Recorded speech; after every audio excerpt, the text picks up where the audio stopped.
What's up, everybody? I want to share something with you, a bit of a revelation that I had. Trying to get to Proverbs here. Okay, so a little bit of a revelation that I received from the Lord over the weekend. And I don't really know why I feel the need to share this, but I do want to share this story. It may sound really silly to other people, and I'm like, why is she telling us this? But I feel like I want to share it. So that's what I'm going to do. So, for the last few years, I met somebody who was investing in silver, silver rounds, ounces. And back when I started buying them, I think they were like $25 to $30, but they've gone up a lot, and they will keep going up. So, point being, I've been investing in silver. Not that I even have that much because I didn't really prepare as well as I would have liked to, but I've been buying silver for a long time before I even got with my husband. So my husband's dad, he is really into it. He taught me, so my father-in-law taught me that you can go to garage sales, you can go to thrift stores, and you can find things that people have given away. They probably don't even know what they have, or they just don't care. And obviously, from a thrift store or a garage sale, you're going to get it really cheap. I started doing that. The garage sales were super fun. Even going to the thrift store was fun. I didn't do that quite as much because there's so many other people that do this. Didn't know that, but a lot of people do this already. And at these thrift stores that I go to, they have these jars of jewelry. Usually it's just a tangled mess and they don't want to deal with it. They don't have time, so they put it in a jar. They price the jar, and it's kind of like a thrill. You go through every piece, you have to untangle every piece, and you might find gold, you might not. I have spent money and not found anything. Anyway, my whole point here, the point of the story is I don't usually go when the thrift store first opens in the morning because there's like this handful of people, 3 or 4 people that line up at the door before the store opens every single day. And I am not going to fight them over it. It was really annoying. I just felt like I never even had a shot, so I barely went. I usually would go in the afternoon if I chose to go at all. But on last Friday night, I had a dream that I got a jar. And I was like, ooh, maybe that's a dream from God. I'll go today when it opens and we'll just see what happens. Well, I get there like 10 minutes before it opens and there was nobody lined up. It was a Saturday. So I was like, oh my gosh, maybe they're sleeping in. I'm getting in line first. Like, I finally made it. Maybe my dream was real and God's giving me a chance to get this jar. Funny though, he had a totally different plan than what I had thought. And okay, so I get in line, not in line. I'm first. I'm the only one outside. It's kind of chilly too. But I was with my baby, and don't worry, he was bundled up. But we stood out there for like 10 minutes, and I did see people in their cars. But I was the only one in the front outside, and about 30 seconds before the doors opened, they all decided to get out of their cars. Well, nobody but in front of me then. But the moment those doors opened, I'm walking with my little stroller, and they basically, this one in particular, just like ran past me. She knew where I was going because we had seen each other before. And she's like, I'll take those 2 jars. And I'm like a foot behind her. I'm just like, I mean, all the employees saw me out there. All those people that line up normally, they all saw me there. And I didn't say a word, but I was furious because the greed. This person wears a cross around her neck and it is so greedy, along with all the other ones that line up. They are so greedy and they don't give anybody else a chance. But anyway, I was so mad. I was mad. I just threw my hands up in the air and I left. Actually, I needed a lamp, so I got a lamp and then I left. So, but later that day, I was really talking to God about it. And he just revealed to me, it came to me, I am so mad.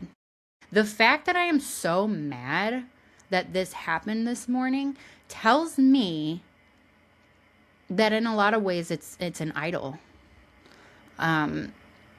God revealed to me, and maybe this was a testing in this moment. What do you want, Becca? Do you want gold and silver, or do you want me? And I want him.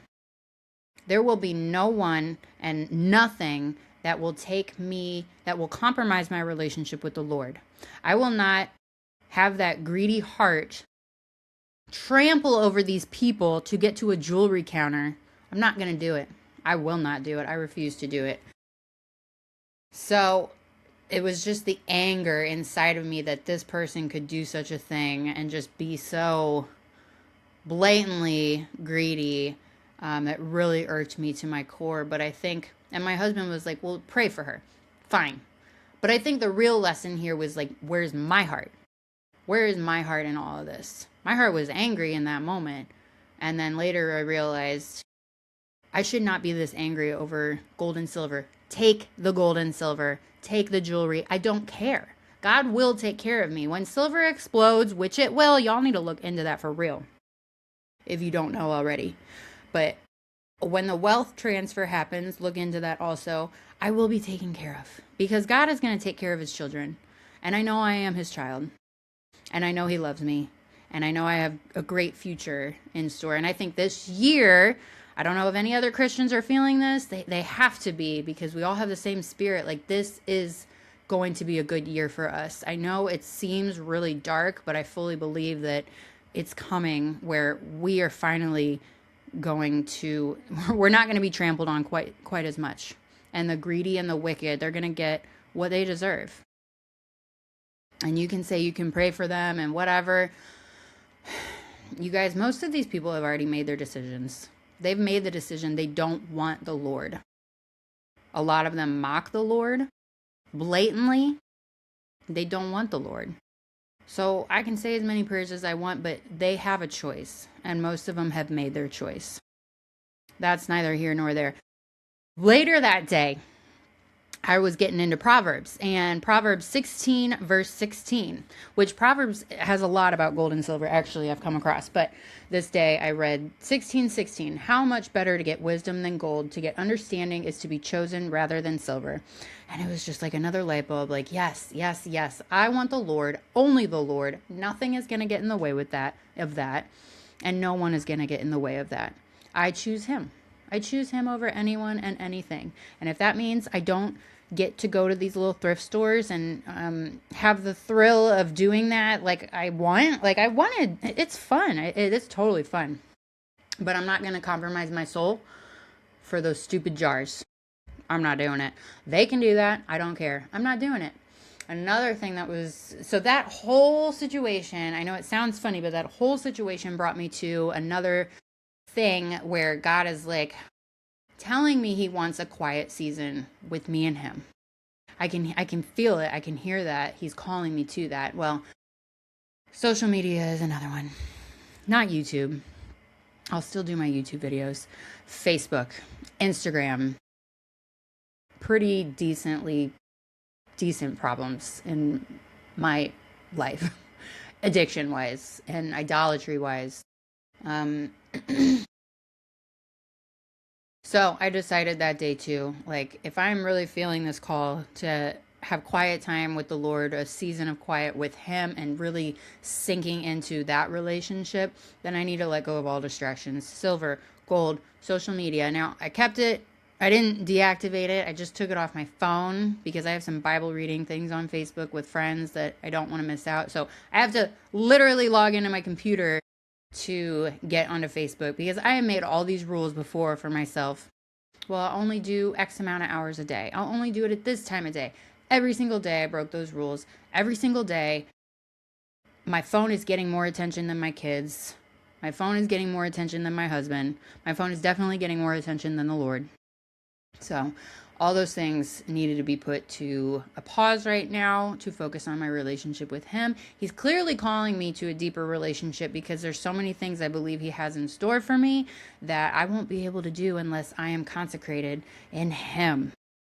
So I don't know if anybody else has been feeling the push lately. The desires of your heart. He gives you the desires of your heart. And right now, my desire is to be so close to him, to not have 5 minutes, 10 minutes, a couple hours a day with him. I want him here. I want to be walking with him throughout my entire day. That is what I want. That is the desire of my heart. And I just feel like there are other Christians out there that have the same feeling, have the same pull, and that things are coming quickly. They're escalating quickly. And this is going to be a very exciting year for the ones who are obedient. So I don't know what the story, like what it might mean to anybody else, but I just felt like I wanted to share it. And if you are getting a call to be obedient in some sort of way, if he wants you to do something, be obedient. This is the time, like this year, now. Please do it, because some great things are in store. I know it. I know it. All right, that's it. I don't know who's gonna get what from it, but I wanted to share it. So maybe that's the Lord telling me that somebody needed to hear this. I hope you have a great day, and I will see you. I think I'm going to post this before my Philippians video, but that's going to come out soon too. So see you later.